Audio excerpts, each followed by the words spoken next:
Every day, new secrets and curiosities about Squid Game emerge. For example, there are several scenes where the frontman clearly shows himself as a traitor in front of everyone, but Guihan never notices. That's what we'll talk about here today. We'll review new curiosities and secrets from Squid Game Season 2. Ready? When Guihan plans his revolt When Guihan plans his revolt against the guards, he organizes with his friends and says they will go against the game directors. Here, Guihan looks up, pointing to where he thinks the leader is. The interesting part is that in this scene, everyone looks at the ceiling except the front. In episode 2, Gihan calls his daughter on the phone to hear her voice one last time. When she answers, she speaks in English. That's logical, as in the previous season we learned she would move to the United States. However, the girl hasn't entirely forgotten Korean.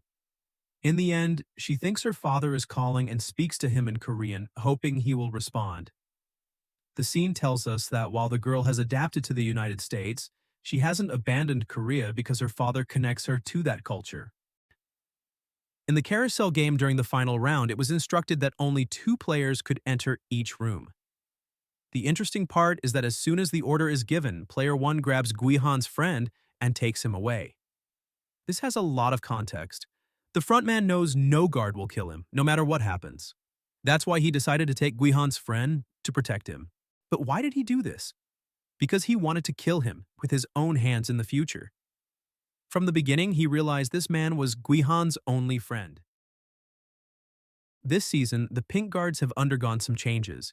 Their masks now have a slight transparency, allowing us to see a bit of the person behind them. In Season 1, their masks were completely solid, showing nothing but black. Why this change? It's because in Season 1, the goal was to portray the guards as entirely anonymous beings. In Season 2, the director aimed to humanize them a bit more. That's why we're told the story of a woman who is a pink guard. She does this to regain her lost daughter. The series tries to tell us that despite everything, these guards are also human. That's why we now see through their masks, revealing the real people behind them. Squid Game has devised a gruesome technique to destroy its participants. In Season 2, we were introduced to the pentathlon game. Here, players must form teams of 5.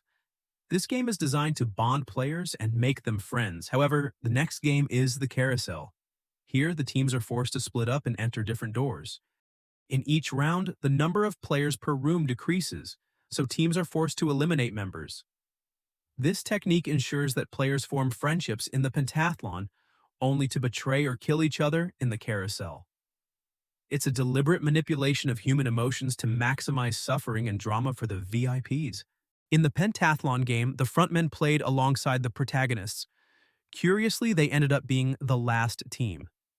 To me, this wasn't a coincidence. Evidently, the frontman couldn't die in the games, so they placed his group last to ensure no witnesses in case they failed the challenge. If this happened, the guards would simply have to kill everyone except the frontman. And since there would be no other teams, there would be no witnesses.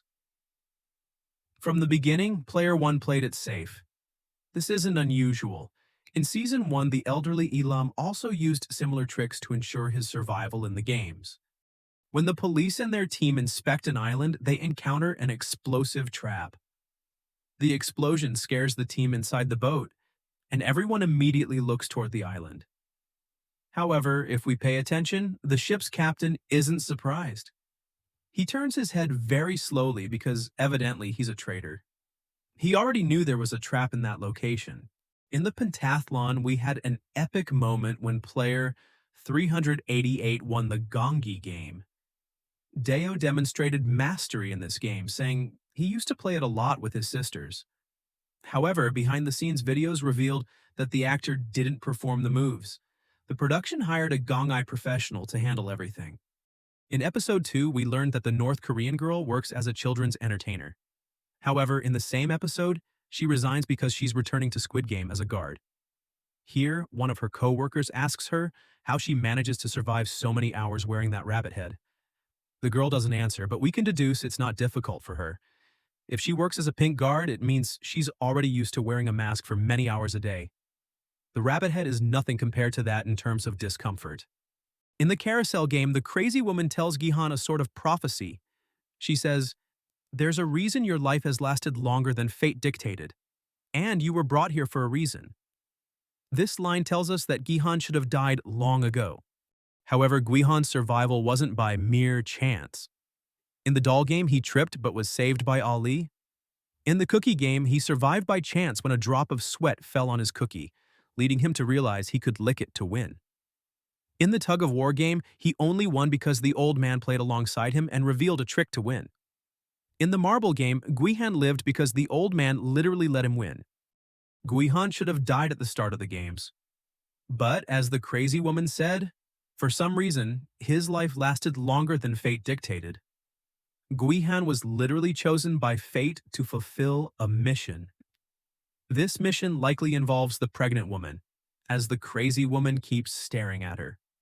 In conclusion, Guihan's survival wasn't just luck, but part of a larger narrative, possibly orchestrated by fate or the game's directors.